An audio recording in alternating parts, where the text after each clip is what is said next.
हिंदी कहानी आम का बाग।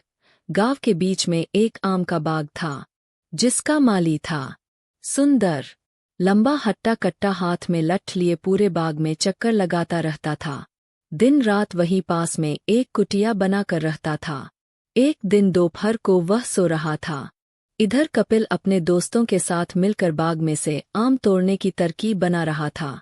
कपिल, दोस्तों, आज सुंदर जैसे ही सो जाए चुपचाप पीछे से बाग में घुसेंगे, वहां आम तोड़ेंगे, हम में से एक कुटिया के पास खड़े रहकर पहरा देगा। सभी दोस्त उसकी बात मानकर ऐसा ही करते हैं। चुपचाप बाग में पहुंच जाते हैं। पीछे के पेड़ों से आम तोड़ने लगते हैं। मुरारी सुंदर की कुटिया के पास खड़े रहकर पहरा दे रहा था।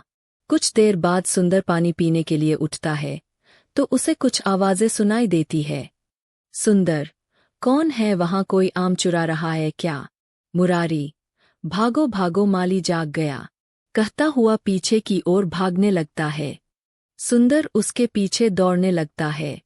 दौड़ते दौड़ते वह देखता है कि कुछ बच्चे पेड़ पर चढ़े हुए थे, कुछ नीचे खड़े आम बटोर रहे थे। मुरारी की आवाज सुनकर वे सब नीचे उतरकर भागने लगते हैं। सुंदर उनके पीछे भागता है। सभी बच्चे भाग जाते हैं, लेकिन कपिल को सुंदर पकड़ लेता है। सुंदर, क्यों बेटा, बहुत होशियार बनते हो, कहाँ भागे जा रहे हो? चलो आज तुम्हारे घर चलते हैं, इन सब आमों का हिसाब चुकाने। कपिल, काका, थोड़े से ही तो आम लिए हैं, बाग में तो कितने आम हैं, छोड़ दो न, घर पर बेकार में पिटाई हो जाएगी। सुंदर नहीं मानता, वह तो आम के पैसे वसूल करना चाहता था। वह कपिल को लेकर सीधा कपिल के घर पहुंच जाता है। सुंदर, जगत भाई कहाँ हो, देखो तुम्हारा लड़का आम चुरा रहा था। जगत जी बाहर आते हैं। जगत जी, क्या कहा यह नालायक, फिर पहुंच गया आम चुराने, इसकी पिटाई मैं करता हूं तभी सुधरेगा ये। यह कहकर जगत जी उसे मारने के लिए डंडा ढूंढने लगते हैं। तभी कपिल की माँ सुनीता बाहर आ जाती है। सुनीता, अरे छोड़ दो, बच्चा है, गलती हो गई उससे। सुंदर, तेरा जितना नुकसान हुआ है मैं भर दूंगी, जा अब छोड़ मेरे बच्चे को। सुंदर गुस्सा होते हुए चला जाता है। जगत जी, तुमने ही बिगाड़ रखा है इसे, यह कहकर वे खेत पर चले जाते हैं। सुनीता, क्यों इतनी शैतानी करता है? आज तो मैंने बचा लिया, लेकिन आगे क्या होगा? तुझे आम खाने थे तो मुझसे पैसे ले जाता। कपिल, मुझे माफ कर दो माँ, आगे से तुम्हें कभी शिकायत का मौका नहीं मिलेगा। लेकिन अगले दिन जब कपिल अपने दोस्तों से मिलता है, कपिल, यार उस सुंदर ने तो पापा से शिकायत कर दी, उसे सबक सिखाना पड़ेगा। मुरारी, अरे तेरे पे भाग नहीं गया, मैंने कितनी आवाज लगाई थी। कपिल, मैं देख रहा था, कोई रह तो नहीं गया, मेरी छोड़, ये बता उसे सबक कैसे सिखाएं। मुरारी, एक काम करते हैं, रात को सोते समय उसके मुंह में कपड़ा ठूंस देंगे, फिर उसके हाथ पांव चारपाई से बांधकर उसे उठाकर पास वाली नहर में फेंक देंगे। सभी दोस्त उसकी हाँ में हाँ मिलाते हैं। रात को वे सुंदर के सोने का इंतजार करने लगते हैं। उसके सोते ही उसके हाथ पैर बांधकर उसे नहर में फेंक देते हैं और वहां से भाग जाते हैं। सुंदर बहुत हाथ पैर मारता है, किसी तरह वह रस्सी खोलकर चारपाई से अपने आप को छुड़ाता है। सुंदर समझ जाता है कि यह सब कपिल और उसके दोस्तों ने किया है। वह अगले दिन से गायब हो जाता है। तभी एक आदमी गांव की चौपाल पर आता है। आदमी, गांव वालों, एक आदमी नहर में डूबकर मर गया। जिसने भी उसे नहर में फेंका हो अपने आप सामने आ जाए, नहीं तो पुलिस उसे मार मार कर उगलवाएगी। यह सुनकर कपिल और उसके दोस्तों के हाथ पैर फूल जाते हैं।